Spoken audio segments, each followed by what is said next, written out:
কি ভাবছো তো এই ডল হাউসটি আমি কিভাবে ডেকোরেট করলাম? Hey guys, welcome back to my another video. তোমরা যারা আমার রেগুলার ভিডিও দেখো তোমরা তো জেনেই গেছো আমি পুচির ঘর বানাচ্ছিলাম। আর তোমরা যারা নতুন ভিডিও দেখছো তোমাদেরকে বলি আজকে আমি বানাচ্ছি পুচির জন্য ছোট একটা ঘর, আর সেটি ডেকোরেট করব বিভিন্ন রকম ক্রিয়েটিভ আইটেম দিয়ে। তাই ভিডিওটি স্কিপ না করে পুরো ভিডিওটি দেখতে থাকো, আর চ্যানেলে নতুন হয়ে থাকলে চ্যানেলটিকে সাবস্ক্রাইব করে দিও। প্রথমে আমি কয়েকটা কার্ডবোর্ড কেটে নিয়েছি, তার উপর কালার পেপার গুলো ভালোভাবে অ্যাটাচ করে নিয়েছি। কার্ডবোর্ডের মেজারমেন্ট গুলো আমি আমার স্ক্রিনে দিয়ে রেখেছি। তোমরাও চাইলে তোমাদের পুতুলের জন্য এইরকম একটা ছোট্ট ঘর বানিয়ে দিতেই পারো। ঘর সাজানোর জন্য প্রথমে আমি বানাচ্ছি পুচির জন্য ছোট একটা বিছানা। ঘরটিকে বারবি লুক দেওয়ার জন্য আমি কিন্তু এখানে পিঙ্ক এবং লাইট ব্লু কালারটাই বেশি ইউজ করেছি। আর এই ঘরের প্রত্যেকটা আইটেমই কিন্তু আমি নিজের হাতে বানিয়েছি। শুধু বিছানা বানালে তো হবে না, তার সাথে থাকতে হবে বালিশ, হয়তো আমার পুচির যে ঘাড়ে ব্যথা হয়ে যাবে। এই ছোট বালিশটিকে বানানোর জন্য আমি ব্যবহার করেছি একটা ছোট স্পঞ্জ, আর ব্যবহার করেছি একটা কাপড়ের টুকরো। আর এই ধরনের বালিশ আমি 3টে বানিয়েছিলাম, দুটো সোফায় রাখার জন্য আর একটা পুচির মাথায় দেওয়ার জন্য। তবে এত কষ্ট করে বানানোর পর একটা বালিশ আমি হারিয়ে ফেলেছি। আর এইখানে দেখো পুচির জন্য ছোট দুটো আমি জুতো বানিয়েছি, তাও আবার সুপার ক্লে দিয়ে। তবে ঘরটিকে আরেকটু সুন্দর দেখানোর জন্য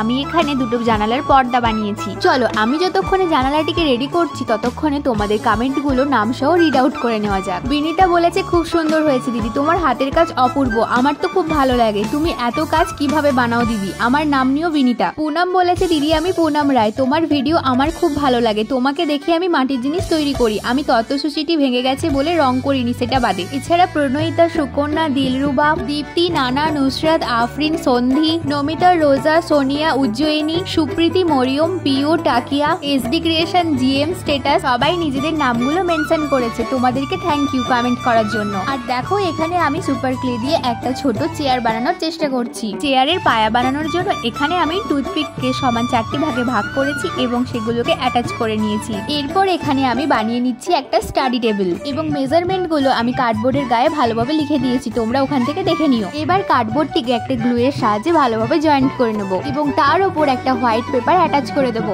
যদিও পুচি পড়াশোনা করে না, তাও আমি পুচির জন্য একটা ছোট স্টাডি টেবিল বানালাম, শুধুমাত্র যাতে ঘরটা বেশি সুন্দর দেখায়। এরপর একটু বড় সাইজের কার্ডবোর্ড নিয়ে টেবিলের উপরের অংশটা বানিয়ে নেব। টেবিলটাকে আরেকটু ডিটেইলিং দেখানোর জন্য এখানে আমি ড্রয়ারের মতো করে কার্ডবোর্ডটি কেটে নিয়েছি। কি এবার দেখে বলো তো লাগছে না অরিজিনাল স্টাডি টেবিল? তবে এখানেই শেষ নয়, এরপর বানাবো পুচির জন্য একটা ছোট আলমারি, আর সেই আলমারিটা বানাবো পুরনো ফোনের বক্স দিয়ে। আলমারিতে যেমন সেপারেট পোর্শন থাকে সেটা বোঝানোর জন্য কয়েকটা কার্ডবোর্ডকে কেটে অ্যাটাচ করে নিয়েছি। আলমারির পাল্লাগুলোকে আরেকটু রিয়েলিস্টিক বোঝানোর জন্য এখানে আমি কার্ডবোর্ডকে কেটে তার মাঝখানে পেপার অ্যাটাচ করে দিয়েছি। এবার কালার করার পালা। তবে কালার করার আগে এখানে আমি প্রাইমারি কোট দিয়েছি, আর প্রাইমারি কোট হিসেবে এখানে আমি ওয়াল পুট্টির সাথে হোয়াইট কালার মিশিয়ে অ্যাপ্লাই করেছি, যাতে আলমারিটির মধ্যে যে ফাঁকা পোর্শন গুলো আছে সেইগুলো যেন কভার হয়ে যায়। কালার করার পর একটু ফাঁকা ফাঁকা লাগছিল, তাই জন্য নিজের মনের মতো করে যেমন পেরেছে একটা ডিজাইন করে দিয়েছি। তবে এখানে আমি একটা ভুল করেছি, রং শুকনো হওয়ার আগেই আমি এখানে ডিজাইন করতে বসে গেছিলাম। এই ডিজাইনটি দেখে আমার মনে হয়েছিল একটু স্প্রেড হয়ে গেছে। তবে এই ছোট আলমারিটিকে আরেকটু সুন্দর দেখানোর জন্য বেশ কয়েকটা কাপড়ের টুকরো কেটে এর মধ্যে সাজিয়ে রেখেছি। আচ্ছা এবার তোমরা দেখে বলো তো এই ছোট আলমারিটি তোমাদের কেমন লাগছে? এরপর ছোট একটা স্পঞ্জকে রাউন্ড শেপের কেটে নিয়ে তার উপর সুপার ক্লে দিয়ে একটা টেবিল বানানোর চেষ্টা করেছি। টেবিলের সাথে ছোট ছোট বেশ অনেকগুলো চেয়ারও বানিয়েছি, আর বানিয়েছি একটা ছোট সোফা। আর এই সবগুলোই আমি সুপার ক্লে দিয়ে বানিয়েছি। তবে জানো তো পুচির এই ছোট্ট ঘরটি আমার রেডি করতে 2 থেকে 3 দিন টাইম লেগেছে। তবে